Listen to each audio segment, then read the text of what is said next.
Gravitation varies according to mass and distance. Let's know about it.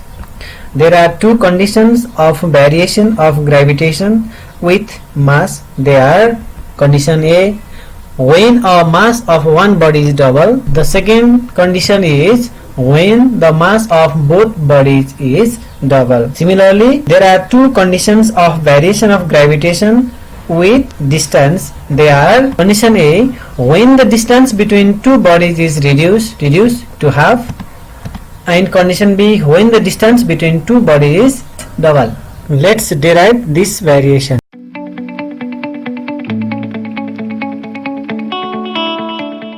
When the mass of one body is double, यदि एउटा बडीको mass double गरियो भने gravitational फोर्समा के change आउँछ, के डिफरेन्ट आउँछ भन्न खोजेको छ. Let us consider two bodies of mass m1 and m2 separated by distance d from their center if the force of attraction between them is F. In this figure, m1 is the mass of one body and m2 is the mass of another body.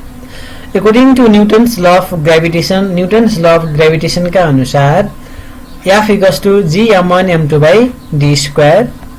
When the mass of one body is double, यदि एउटा बडीको mass double गरियो भने m1 equals to 2m1 and m2 equals to m2 only. Then that is m1 is replaced by m2. Then f dash equals to g 2m1 into m2 by d square. Then 2g m1 m2 by d square. From equation 1, f dash equals to 2f. Hence the gravitational force between two masses increase by 2 times when mass of one body is double. यदि एउटा बडीको mass double गरियो भने ती दुई body बीच develop हुने gravitational force चाहिँ 2 टाइम्स ले इन्क्रिज हुन्छ भनेको छ. Condition B, when the mass of both bodies double, यदि दुईटै बडीको मासलाई हामीले डबल गर्यौं भने ती दुईटा अब्जेक्ट बीच लाग्ने फोर्स अफ एट्र्याक्सन के हुन्छ भन्न खोजेको. According to Newton's law of gravitation, F equals to g m1 m2 by d square. यो त न्यूटन्स law of gravitation के आधारमा भइसक्यो. Then when the mass of both bodies double, then m1 is replaced by 2m1 and m2 is replaced by 2m2. Then f1 equals to g 2m1 into m2 by d square. Then g is a constant, m1 into m2 by d square. Now from equation 1, the putting the value of g m1 m2 by d square in equation number 1, that is F. Hence the gravitational force between two masses increase by 4 times then mass of both body is double.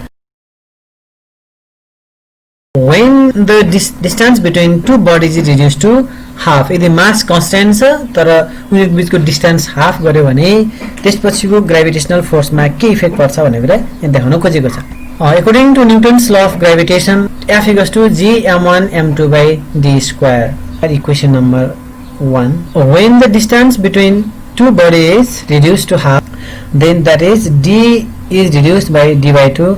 Then F equals to g m1 m2 by d square, because the value of d is d by 2, so that d by 2 go d by 2 whole square. Then g equals to m1 m2 by d square by 4. d into d square and 2 into 2 4, 2 go square 4. Then 4 g m1 m2 by d square from equation 1, right?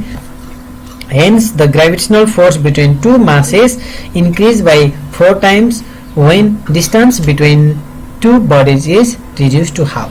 यदि दुईटा object बीचको distance हामीले half गर्यौं भने त्यो दुईटा object बीच develop हुने उत्पन्न हुने ग्रेभिटेशनल फोर्स कति हुँदो रहेछ त 4 टाइम्स ले इन्क्रिज हुँदो रहेछ.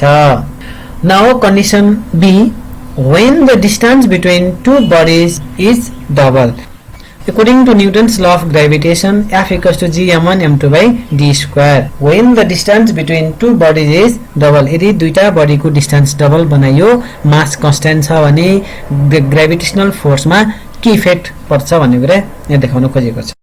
यहाँ मास m1 को ठाउँमा m1 नै छ, m2 को ठाउँमा m2 नै छ र d को ठाउँमा चाहिँ के राख्नु त 2d राख्यौं भने 2d भनेको d चाहिँ 2 टाइम्सले बढेको छ then f dash equals to g m1 m2 by 2d square यो f dash भने चाहिँ सेकेन्ड फोर्स है अनि g equals g m1 m2 by 4d square 2 को स्क्वायर 4d d को स्क्वायर d को square d square then 1 by 4 g m1 m2 by d स्क्वायर त्यसपछि from equation 1 f dash equals to 1 by